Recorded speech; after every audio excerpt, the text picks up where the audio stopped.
This is a short video to show how to use the reference tools within Microsoft Word 2010 on a Mac. To start with, I have a quote which I've actually taken from a book which I want to acknowledge within the body of the text. So I'll begin by going to Document Elements and moving across to the References tab.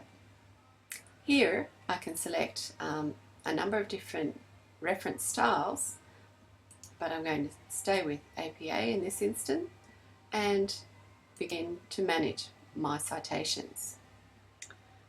Clicking on Manage opens this box which enables me to add citations for the things that I've used within my essay. So I add detail. I can choose from any number of different sources depending on what you've actually used. In this instance, I'm going to add details for a book from which I've taken the quote.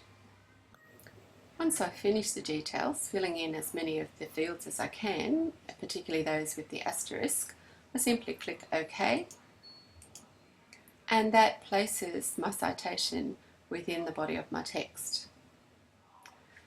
I might need to edit this citation for some reason, particularly with this example as I have used a quote.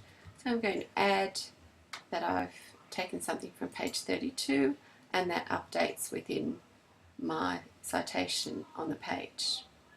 I can add further citations, for example, having used a website, I can add details in for a website. Once again, I fill in as much detail as I can and click OK in order to insert the citation.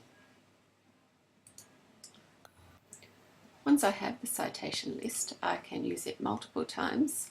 Say for instance, if I refer to a comment or something that a previous author has mentioned, I can simply go up to Manage, double click on the citation because this one comes from Butler, and it is then added again as an in-text reference.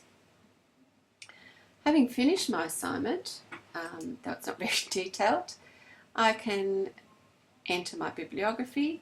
What I can do here is insert a page break, which I won't do because it'll take it over the page and be difficult on screen, but I would insert a page break and then click on bibliography, and because I've got my details entered correctly, I can add the bibliography.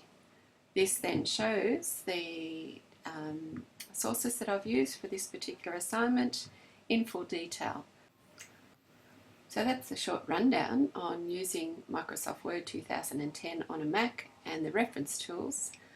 Just beware, it's up to you to put all the detail in and enable yourself easy access to this information. Collecting data as you go along is a good start.